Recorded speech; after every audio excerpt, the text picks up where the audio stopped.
Terus terang aja, pesantren itu sudah banyak hilang. Pesantren-pesantren besar itu sudah tidak ada pesantrennya. Namanya aja masih pesantren. Tapi apa dalamnya? Ada MI, Sanawiyah, Aliyah, sekolah tinggi agama. Itu sekolah itu, bukan pesantren. Ya. Kenapa? Ngaji Sorokan Bandongan sudah tidak ada. Tinggal. Ya, beberapa kali lihat loh. Justru pesantren itu di situ. Ya. Saya bicara soal sistem pesantren. Kenapa? Saya dulu tahun 89 itu ngambil S2 di ITIB Pendidikan. Tesis saya tentang pesantren. Ya. Pesantren itu sistem pendidikan modern. Kenapa? Ciri modern itu liberal, pragmatis. Itu ciri orang modern. Pesantren itu paling liberal. Kenapa? Tidak ada absensi kok. Ya. Sekolah belajar karenmu, nggak belajar karenmu. Ya. Loh, nggak ada itu absensi. Oh ini tidak masuk sekian, boleh. Nggak masuk, nggak ikut mata pelajaran juga boleh. Nggak ada seragam, itu nggak ada. Ya. Beda pendapat dengan guru boleh, bahkan disediakan Basul Masail untuk beda pendapat. Di sekolah gak mungkin. Ya, mulai SD sampai S3 itu ya harus manut gurunya. Ya. Begitu mahasiswa gak manut dengan dosennya, gak lulus. Di pesantren boleh. Ya. Dari di situ liberal sebetulnya dan cara berpikirnya pragmatis. Ya. Itu. Jadi kalau kita lihat usul fikih itu kan pragmatis sekali itu. Ya. Penetapan hukum-hukum itu pragmatis. Gitu. Jadi ini orang yang tidak dipahami itu karena tidak paham sistem pendidikan. Kalau paham sistem pendidikan, orang akan mengetahui bahwa pesantren itu jauh lebih baik dibanding schooling system. Itu nanti kita bisa baca polemik kebudayaan. Ya. Di mana tahun 1936 Ki Hajar Dewantoro dan Dr. Sutomo sudah menyatakan sistem pendidikan nasional yang cocok untuk bangsa Indonesia, pesantren. Ya. Ternyata saat itu Belanda ketakutan. Loh, pesantren itu selalu berontak ya. Ya. Ini luar biasa ini kalau sampai jadi pendidikan nasional, nggak lama terusir. Ya. Disitulah oleh Belanda dimunculkan pegawainya dia yang dipercaya. Namanya Sultan Takdir Ali Sabana. Ya, dia diangkat menjadi direktur Balai Pustaka, penerbitan percetakan terbesar milik pemerintah Belanda. Disitulah Sultan Takdir menulis tulisan-tulisan bahwa pesantren itu sekolah primitif, ya, yang menolak modernisme dan seterusnya. Di situ muncul pesantren itu tempatnya orang bodoh-bodoh, ya, primitif, tidak maju menolak modern. Dr. Sutomo sekolah itu justru nanti mencetak kuli, mencetak buruh, ya, itu tulisan Dr. Sutomo. Setelah lulus sekolah dengan modal ijazah, dia akan antri mencari kerja jadi buruh, jadi kuli. Keras sekali tulisan Dr. Sutomo itu. Ya. Karena itu beliau itu sekalipun dokter tidak mau jadi dokternya pemerintah, praktek sendiri ke masyarakat. Ya. Luar biasa waktu itu. Terjadilah sampai Sanusi Pane ikut. Ya. Itu mencela juga pandangan Sultan Takdir.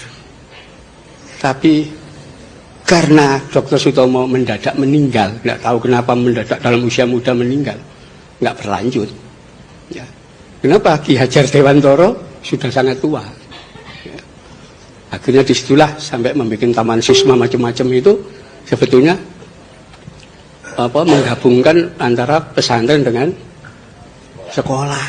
Itu polemik kebudayaan, nggak boleh kita lupakan. Ya. Dan memang kalau kita waktu itu menerima konsep dari Dr. Sutomo dan Ki Hajar Dewantoro menerapkan pesantren sistem, ya kita katakan sistem ya, bukan lembaga. itu Indonesia pasti sudah maju. Ya. Kenapa? Karena pertama liberal, ya, orang boleh berpikir, beda pendapat dan seterusnya. Dan kedua pragmatis. Sekolah, enggak. Pelajaran ini dogmatik, doktriner. Ya. Dan itu makin lama orang sekolah di ya, lembaga namanya sekolah ini, dia makin menjadi the classman, manusia kelas. Kenapa? Loh, mulai taman kanak-kanak, SD, SMP, SMA, S1, S2, S3, belajarnya di dalam kelas. Dia tidak tahu dunia luar. Ya, karena itu didoktrin ya, pengetahuannya sempit di dalam kelas itu. Ya. Karena itu kalau kita lihat lulusan-lulusan paling tinggi di sekolah itu akan kelihatan. Oh, ini doktor ekonomi. Ya. Itu belajar ekonomi itu sampai berapa tahun? Mulai TK sampai S3 itu 27 tahun itu di dalam kelas. Karena itu ketika mereka diminta, Bapak dokter yang pakar ekonomi, bisa tidak menerapkan, mengaplikasikan pengetahuan ekonominya dalam dunia real? Nggak bisa, teori pintar. Ya. Kenapa? Fakta sejarah menunjukkan konglomerat sak dunia itu tidak ada yang dokter ekonomi. Oh iya, SD gak lulus, SD, ya, SMP, orang-orang itu, ya, sampai kemarin itu istrinya Bill Gates itu drop out, ya. Belum pernah. Nanti silakan dibuka aja. Ada nggak dokter ekonomi yang jadi konglomerat? Nggak ada. Begitu juga pakar ilmu politik, ya. Belum ada dokter ilmu politik jadi presiden di satu negara. Ya. Loh, faktanya begitu. Amerika itu negara gede, kurangnya apa? Mana pernah dipimpin dokter ilmu politik? Nggak ada. Di Rusia, Jerman, Perancis, semua orang pendidikan rendah-rendah semua. Kenapa? Orang yang tahu dunia real, bukan di dalam kelas. Ya, nanti di dalam semuanya akan kelihatan itu. Ya, jadi kalau pesantren kan enggak, ya realitas masyarakat. Kenapa? Enggak menggantungkan diri pada ijazah. Wong ijazah sekolah enggak laku, ya. Untuk daftar tentara juga enggak boleh. Daftar polisi juga apa ki pesantren. Enggak dianggap. Ya, tapi itu fakta. Ya. Bahkan kalau kita mau buka sejarah bagaimana kaum sarungan yang dianggap primitif itu, ya, dalam sejarah kita, yang melahirkan TNI itu orang-orang dari pesantren mayoritas, ya. Itu fakta, ya. Saya nulis buku judulnya Fatwa dan Resolusi Jihad, ya. Sekarang masih proses. Saya nggak ngerti kenapa terlambat, padahal sudah selesai Desember 2016 kemarin. Sampai sekarang ini nunggu. Kata pengantar aja belum selesai. Ya, harusnya sudah dibaca semua orang. Ya, bahwa yang melahirkan negara ini itu adalah golongan dari pesantren. Termasuk yang membidani lahirnya TNI. Anda bisa bayangkan TKR ketika dibentuk, ya, 5 Oktober 1945. Tanggal 10 Oktober sudah diumumkan. Ya. TKR itu memiliki 10 divisi. Ya. 10 divisi. Satu divisi isinya 10.000 pasukan. Ya, itu. Terdiri dari 4 sampai 5 brigade. Divisi pertama jelas ditulis di situ. Dipimpin oleh Kolonel Kiai Haji Samun. Ada Kiai Hajinya di situ. Ya, silakan data ini dilihat di Pusat Sejarah ABRI. Loh ada. Ya. Itu. Divisi kedua Kolonel Kiai Haji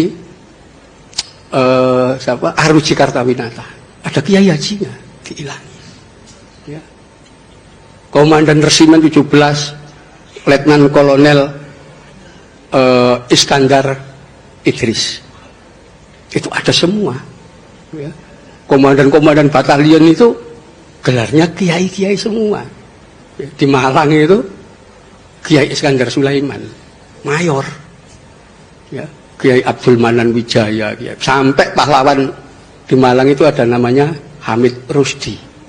Itu ketua Ansor Malang dulu. Ya. Yang meninggal dalam pertempuran dan jadi pahlawan dia. Ini kenapa hilang dari sejarah gitu loh. Ya, itu saya ungkap semua di buku Fatwa dan Resolusi Jihad.